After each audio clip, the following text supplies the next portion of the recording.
Hello.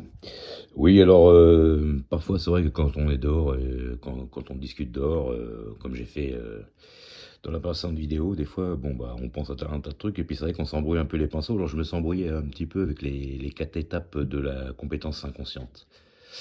Alors en fait, il y a quatre étapes. Alors la première étape, c'est l'incompétence inconsciente, c'est-à-dire qu'en fait, la personne, elle ne sait pas le faire, mais elle ne sait même pas qu'elle ne sait pas le faire. Alors, on n'est pas du tout consciente, elle ne sait même pas que ça existe. Ensuite, il y a la deuxième étape. Elle est consciemment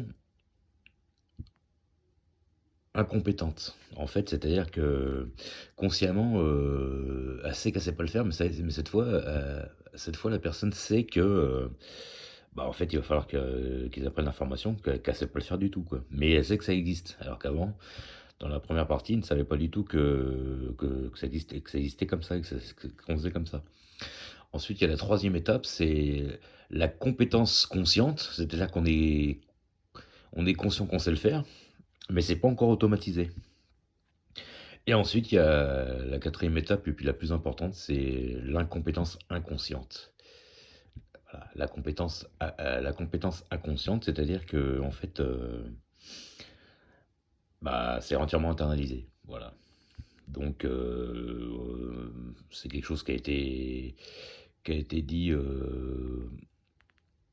voilà, que c'est des informations qui viennent de la Brotherhood à la base, et puis qui ont été plusieurs fois évoquées dans différents vidéos et séminaires, déjà par le passé, et puis qui font partie des fondamentaux, des principes de base. Voilà, pour ceux.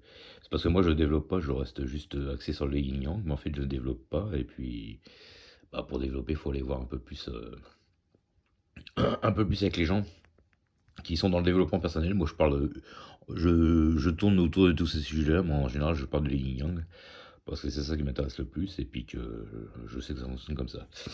Alors ensuite j'ai un bouquin aussi sous mes yeux, c'est le secret le plus étrange des secrets, ou le secret le plus étrange, de Earl Nightingale, qui a été écrit en 1956, qui est très très connu, hein. Le plus étrange des secrets. Donc voilà, ça c'est un livre qui est génial. C'est bah, le pouvoir de la pensée.